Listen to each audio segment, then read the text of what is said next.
Hi guys, welcome to another episode of our CRL post-game analysis week 4. So this week we'll actually be doing MasterHong's 1v1 game against Raiki Jones. We made a poll on Twitter to ask if you guys wanted to see the 2v2 or the 1v1 game, so majority chose this, so that's why we're doing it. But before we start, I would like to thank you guys for giving support for our first video. It's almost at 900 views, so thank you very much. So let's begin, SB. Are you ready? Yeah.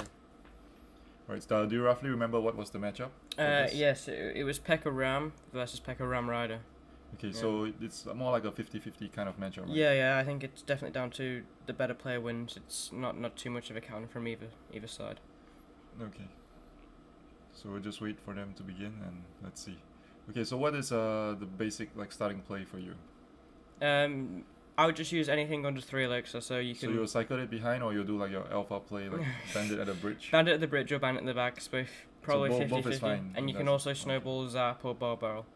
It's just pretty safe. You're not playing anything over 4 elixir. Okay, so Raiki Jones decided to play a bit safer. He just cycled in the back. MasterHong's just countering that. At the start of the game, you just want to, even if you don't know the decks and the matchups, you just want to keep on playing stuff in the back, learning what they are playing, and then realizing what they have counters to your win conditions and your ground troops mainly.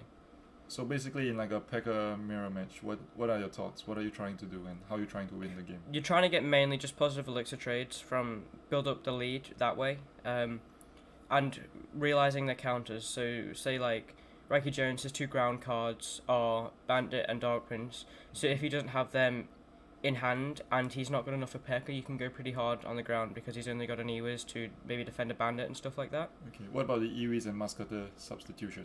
Do you think it makes a difference or? Ewiz does, because it makes Musketeers a lot better for maybe like a Lava Hound and things like that, but then Ewiz is a lot better for maybe an RG or a Ram Rider and stuff like that to stun and slow down troops. So in the mirror matchup, so you feel like the Ewiz has an advantage because you can slow down? Yeah, you can stop the Ram Rider fully with an Ewiz, where you can't stop a Balaram fully with a Musketeer. So we see it's about 130 now, both are just playing quite passively. And so same thing, Raiki Jones is protecting his Ewiz, so that is how you've got to keep your protect your Ewiz Muskie alive. for MasterHong as well. Okay. And then some chip damage from that Ewiz there too, and a poison. At this point, I think MasterHong should have just pegged it in the back. Because he had an elixir lead. He had an elixir lead, and there was no point just to do a naked Ram Rider because he can just counter it for the same elixir.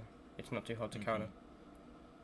The ideal to play with this matchup, you want to build a big push that's split lane. So usually when they spell and you don't use your spell, so that is when you know like you have like a 4 elixir lead.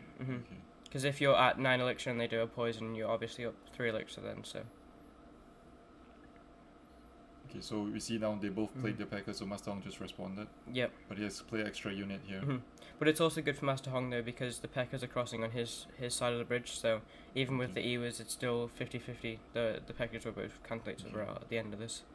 Yeah, but we can see Raiki Jones is using his spells a lot more. He's slowly chipping down. Yeah. And then he's just still playing stuff in the back, and he's using his Pekka a lot more on offense rather than MasterHong using it on defense. And still, just all these interactions are going down, and the Raiki Jones or MasterHong are just waiting for each other to make a mistake. So Raiki decided to go hard on the other lane now. Yeah, because he's used his ground troops actually, and once you kill the Dark Prince, it's very hard to deal with the ground troops from MasterHong here. So yeah, maybe Raiki saw that he played his Pekka and then it was not in rotation, so he decided to go heavy when he had full elixir. Definitely. So that was the play to make. And he's still pressuring with the troops. He doesn't have to keep on going the same lane, because he can just split his damage up and it'll keep on going. Okay. So where do you think like MasterHong lost this game at this point? So when he did the Pekka there, MasterHong was definitely right in going opposite lane here. However, he lightnings this now, which is 11 elixir for a 3 elixir bandit, which he's already got a Pekka on the left lane, Raiki Jones now.